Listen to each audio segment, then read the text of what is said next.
បាទជំរាបសួរពុកម៉ែបងប្អូនទាំងអស់គ្នានេះគឺជារឿងរ៉ាវនៃការស្លាប់របស់បងប្រុសរបស់លោកគីមចុងអ៊ុនដែលត្រូវបានគ្រប់គ្នាដាក់ការសង្ស័យថាលោកគីមចុងអ៊ុនគឺជាអ្នកសម្លាប់បងប្រុសរបស់គាត់បាទបងប្រុសរបស់លោកគីមចុងអ៊ុនគឺមានឈ្មោះថាលោកគីមចុងណាមដែលគាត់ត្រូវបានគេលបធ្វើឃាតកាលពីថ្ងៃទី13ខែកុម្ភៈឆ្នាំ2017បាទលោកគីមចុងអ៊ុននិងលោកគីមចុងណាមគឺជាបងប្អូននឹងគ្នាហើយពួកគេទាំងពីរគឺជាកូនប្រុសរបស់អតីតមេដឹកនាំកូរ៉េខាងជើងម្នាក់ផងដែរគឺលោកគីមចុងអ៊ីលប៉ុន្តែពួកគេមានម្ដាយផ្សេងៗគ្នានិងមានបងប្អូនជាច្រើននាក់ដោយសារតែលោកគីមចុងអ៊ីលគឺគាត់មានប្រពន្ធច្រើនណាស់ដូច្នេះពួកគេមានបងប្អូនបង្កើតជាច្រើនតែគ្រាន់តែម្ដាយផ្សេងគ្នាតែឪពុកជាមួយគ្នាលោកគីមចុងណាមគឺជាបងប្រុសរបស់លោកគីមចុងអ៊ុនដែលជាមេដឹកនាំកូរ៉េខាងជើងបច្ចុប្បន្នប៉ុន្តែលោកគីមចុងណាមគឺមិនបានពេញចិត្តជាមួយនឹងការដឹកនាំរបស់លោកគីមចុងអ៊ុននោះទេពលគឺគាត់តែងតែធ្វើការរិះគន់ក៏ដូចជាតិចតៀននៅការដឹកនាំរបស់លោកគីមចុងអ៊ុនជាហូរហែដោយគាត់និយាយថាលោកគីមចុងអ៊ុនគឺជាមេដឹកនាំផ្ដាច់ការឃោរឃៅនិងហ៊ានធ្វើគ្រប់យ៉ាងដើម្បីការពារអំណាចរបស់គាត់ដូច្នេះគាត់មិនគាំទ្រទង្វើរបស់លោកគីមចុងអ៊ុននោះទេគឺទង្វើបែបព្រៃផ្សៃសម្រាប់មនុស្សមិនញញើតដៃនិងហ៊ានធ្វើគ្រប់យ៉ាងឲ្យតែអាចការពារអំណាចបានជាហូរហែនៃការរិះគន់របស់គាត់បានធ្វើឲ្យលោកគីមចុងអ៊ុនមិនពេញចិត្តនិងខឹងសម្បារជាមួយនឹងលោកគីមចុងណាមដែលជាបងប្រុសរបស់ខ្លួនដូច្នេះលោកគីមចុងអ៊ុនបានចេញច្បាប់ដើម្បីបណ្តេញលោកគីមចុងណាមឲ្យចេញពីប្រទេសកូរ៉េខាងជើងពោលគឺនិរទេសចេញពីប្រទេសខ្លួនលោកគីមចុងណាមបាននិរទេសចេញពីកូរ៉េខាងជើងកាលពីឆ្នាំ2003មកម្លេះដូច្នេះគឺគាត់រស់នៅឯបរទេសគឺគាត់មិនបានរស់នៅក្នុងប្រទេសកូរ៉េខាងជើងទៀតឡើយកាលពីខែកុម្ភៈឆ្នាំ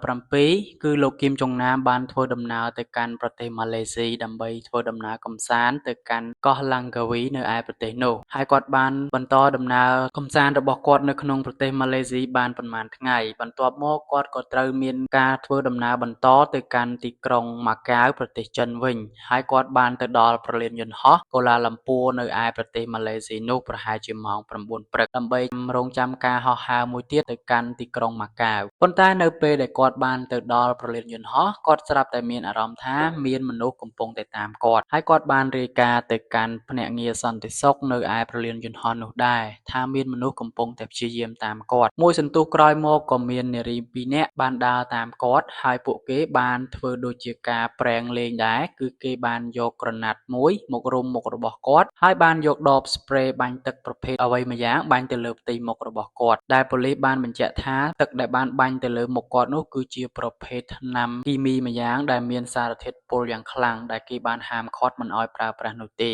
គឺជាប្រភេទថ្នាំគីមីដែលមានឈ្មោះថា VX Nerve Agent ដែលថ្នាំគីមីប្រភេទនេះគឺមានឥទ្ធិពលយ៉ាងខ្លាំងប្រសិនបើនរណាម្នាក់បានប៉ះវាតែបន្តិចគឺវានឹងអាចស្លាប់បានភ្លាមៗនារី2នាក់នោះគឺត្រូវបានធ្វើទង្វើបែបនេះទៅកាន់លោកគីមចុងណាមដោយបានយកស្ព្រេនោះបាញ់ទៅលើផ្ទៃមុខគាត់ហើយបានយកក្រណាត់ចងបិទភ្នែករបស់គាត់ដោយពោលថាគឺជាការប្រេងលេងបន្ទាប់មកលោកគីមចុងណាមស្រាប់តែមានអារម្មណ៍មិនស្រួលបន្ទាប់ពីបាញ់ស្ព្រេនោះភ្លាមៗហើយគាត់ក៏បានរាយការណ៍ទៅកាន់អ្នកធ្វើការនៅក្នុងប្រលានយន្តហោះនោះពួកគេបានរូតរះប្រញាប់បញ្ជូនគាត់ទៅគ្លីនិកបណ្ដោះអាសន្នភ្លាមៗហើយបានធ្វើការព្យាបាលបឋមប៉ុន្តែដោយសារតែថ្នាំគីមីនោះវាមានឥទ្ធិពលខ្លាំងពេក15ទៅ20នាទីក្រោយមកលោកគីមចុងណាមក៏ត្រូវបានស្លាប់បាត់ទៅហើយចំណែកឯអ្នកទាំងពីរនោះគឺត្រូវបានប៉ូលីសស្វែងរកឃើញហើយបានចាប់ខ្លួនផងដែរហើយនឹងចោទប្រកាន់ពីបទធ្វើឃាតទៅលើលោកគីមចុងណាមប៉ុន្តែបានប៉ុន្មានម៉ោងក្រោយមកប៉ូលីសក៏បានរកឃើញករណីថ្មីគឺបានដឹងថាអ្នកទាំងពីរនោះគឺមិនមានបំណងនៅក្នុងការសម្លាប់លោកគីមចុងណាមនោះទេហើយពួកគេក៏មិនបានដឹងថាដបស្ព្រេបាញ់នោះគឺជាថ្នាំគីមីដែលអាចសម្លាប់មនុស្សបាននោះដែរដោយពួកគេបានប្រាប់ថាគេបានទទួលការស្នើសុំពីបុរសមួយចំនួននៅក្នុងប្រលានយន្តហោះនេះដើម្បីឲ្យធ្វើការប្រេងទៅលើមនុស្សដែលដើរក្នុងប្រលានយន្តហោះនេះដោយការយកក្រណាត់ទៅបិទមុខនិងយកដបថ្នាំមួយនេះទៅបាញ់លើផ្ទៃមុខរបស់គេហើយគេបានប្រាប់ថានេះគ្រាន់តែជាទឹកធម្មតានោះទេដែលបុរសទាំងនោះត្រូវបានប៉ូលីសស្វែងរកហើយកំណត់អត្តសញ្ញាណដឹងថាគឺជាជនជាតិកូរ៉េខាងជើងគ្នាចំនួន4នាក់ដែលលបតាមដានលោកគីមចុងណាមគឺអស់រយៈពេលជាយូរមកហើយពួកគេមានបំណងចង់សម្លាប់លោកគីមចុងណាមដោយប្រើប្រាស់ថ្នាំគីមីប្រភេទនោះបន្ទាប់ពីកើតហេតុភ្លាមៗគឺពួកគេទាំង4នាក់គឺបានឡើងយន្តហោះសម្ដៅទៅកាន់ទីក្រុងព្យុងយ៉ាងប្រទេសកូរ៉េខាងជើងដោយសុវត្ថិភាពដោយប៉ូលី សរបស់ប្រទេសម៉ាឡេស៊ីមិនអាចចាប់ពួកគេបាននោះទេចំណែកឯអ្នកទាំងពីរនោះដែលបានធ្វើសកម្មភាពទី1គឺមានឈ្មោះថា Sati Aisyah គឺជាជនជាតិឥណ្ឌូនេស៊ីចំណែកឯដៃគូរបស់គាត់មួយទៀតគឺមានឈ្មោះថា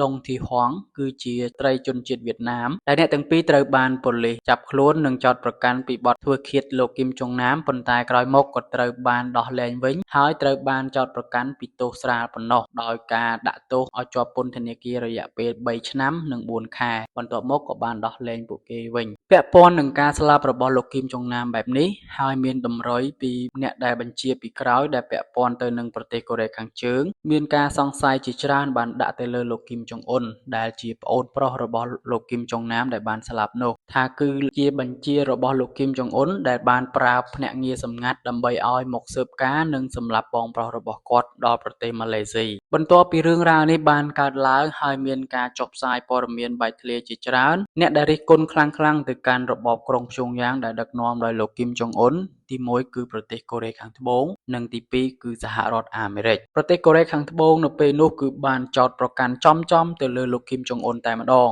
ដោយពួកគេបាននិយាយថានេះគឺជាស្នាដៃរបស់លោកគីមចុងអ៊ុនច្បាស់ណាស់គឺជាប្អូនប្រុសរបស់គាត់ដែលចង់សម្លាប់បងប្រុសរបស់ខ្លួនដើម្បីបំបិទមាត់និងបំបិទរឿងគ្រប់យ៉ាងដែលគាត់បានដឹងហើយបងប្រុសរបស់គាត់តែងតែនិយាយអាក្រក់ពីលោកគីមចុងអ៊ុនគឺមិនដែលគាំទ្រទង្វើរបស់លោកគីមចុងអ៊ុននោះទេនេះគឺជាហេតុដែលបណ្ដាលឲ្យលោកគីមចុងអ៊ុនហ៊ានសម្លាប់បងប្រុសរបស់ខ្លួនប្រទេសកូរ៉េខាងត្បូងក៏បានបញ្ចេញឯកសារមួយចំនួនផងដែរដែលតាក់ទងជាមួយនឹងលោកគីមចុងអ៊ុនដែលបានសម្លាប់ពូរបស់ខ្លួនប៉ុន្តែពួកគេមិនបានសម្រាយបញ្ជាក់លម្អិតទេថាតើពូរបស់គាត់មានរឿងរ៉ាវអ្វីដែលកូរ៉េខាងត្បូងចោទថាលោកគីមចុងអ៊ុនគឺជាបិសាចឃោរឃៅនិងជាមេដឹកនាំបែបផ្ដាច់ការបំផុតដែលហ៊ានសម្លាប់មនុស្សគ្រប់គ្នាដែលជាសាច់ញាតិឲ្យតែពាក់ព័ន្ធនឹងការកាន់អំណាចរបស់គាត់គឺគាត់មិនទុកនោះឡើយដូច្នេះរបបលោកគីមចុងអ៊ុននេះគឺជារបបបែបភេរវកម្មរបបដែលឃោរឃៅបំផុតមិនអាចទទួលយកបាននោះទេចំណែកឯសហរដ្ឋអាមេរិកនៅពេលនោះក៏ចោទប្រកាន់កូរ៉េខាងជើងចំដែរថាគឺលោកគីមចុងអ៊ុនគឺជាអ្នកសម្លាប់បងប្រុសរបស់គាត់គឺលោកគីមចុងណាមនេះឯងហើយរបបក្រុងព្យុងយ៉ាងគឺជារបបផ្ដាច់ការឃោរឃៅបំផុតដែលហ៊ានសម្លាប់មនុស្សមិនញញើតដៃនិងធ្វើទង្វើគ្រប់យ៉ាងឲ្យតែការពារផលប្រយោជន៍និងអំណាចរបស់គាត់បាននៅពេលនោះផងដែរប្រទេសសហរដ្ឋអាមេរិកក៏បានដាក់របបក្រុងព្យុងយ៉ាងទៅក្នុងបញ្ជីក្រុមភេរវករផងដែរដែលចាត់ទុកថារបបក្រុងព្យុងយ៉ាងនេះគឺជារបបដ៏គ្រោះថ្នាក់និងមិនអាចយកជាគ្នាបាននោះទេពួកគេគឺជាក្រុមភេរវករដែលប្រព្រឹត្តទង្វើសាហាវផ្សេងដែលពិភពលោកមិនអាចទទួលយកបានបាទបងប្អូនទាំងអស់គ្នានេះគឺជារឿងរ៉ាវនៃការស្លាប់របស់បងប្រុសរបស់មេដឹកនាំផ្ដាច់ការប្រទេសកូរ៉េខាងជើងគឺលោកគីមចុងអ៊ុនដែលគេចោទប្រកាន់ថាលោកគីមចុងណាមនេះត្រូវបានស្លាប់ដោយស្នាដៃរបស់លោកគីមចុងអ៊ុនជាអ្នកបញ្ជាឲ្យសម្លាប់ហើយពីរនាក់គាត់គឺជាបងប្អូនបង្កើតនឹងគ្នាគ្រាន់តែមានម្ដាយផ្សេងគ្នាលោកគីមចុងណាមគឺបានស្លាប់នៅថ្ងៃទី13ខែកុម្ភៈឆ្នាំ2017នៅឯប្រទេសម៉ាឡេស៊ីបាទអញ្ចឹងថ្ងៃនេះគឺខ្ញុំមានព័ត៌មានប៉ុណ្ណឹងចង់ចែករំលែកចាំជួបគ្នានៅវីដេអូក្រោយ